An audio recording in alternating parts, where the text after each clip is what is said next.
The Silent Symphony. In the Grand Conservatory of Harmonia, everyone played by the book.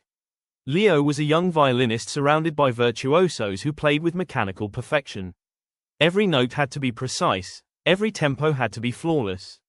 But every time Leo lifted his bow, his heart wanted to improvise. He heard rhythms in the rain, beats in the thunder, and melodies in the rustle of autumn leaves. Yet, every time he tried to add his own flair, his instructor scolded him. Music is discipline, Leo, not wild imagination.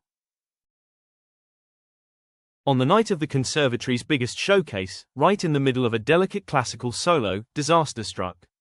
Leo pulled his bow across the instrument too fiercely, and snap, his E string whipped through the air and broke. The orchestra gasped. The conductor froze. Silence fell over the grand hall. Leo's face burned with embarrassment as the eyes of 500 audience members locked onto him, waiting for him to step off the stage in defeat. Leo stared at the 3 remaining strings. A voice inside him whispered to bow his head and walk away. But then he remembered the sound of the rain, the rhythm of his own beating heart, and the music he had suppressed for years. He closed his eyes, lifted the violin back to his chin, and plucked a deep, rhythmic bass note on his remaining strings. Then another. He began to play not what was written on the sheet music, but what was pounding inside his chest. The music started low and fiery, then erupted into an explosive fusion of folk, rock, and wild melody. Leo didn't need the 4th string. He played with raw passion, dancing across the stage, using the wood of his violin as percussion.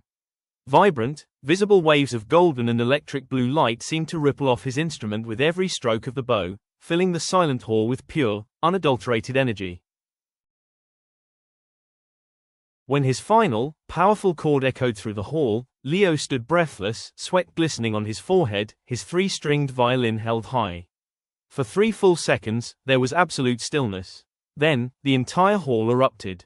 People leaped to their feet, cheering, stomping, and applauding wildly. Even his strict instructor dropped his baton and smiled. Leo hadn't just survived a mistake, he had turned a broken string into his signature sound. Do not let a broken plan stop your performance. Sometimes, when life snaps your main string, it's just forcing you to play a song only you can create. Have you ever had a mistake or a broken string moment in your life turn into your greatest blessing? Tell me your story in the comments. If this reminded you of your own strength, drop a like, share this video with a friend who's facing a tough challenge, and subscribe for more inspiring stories every week.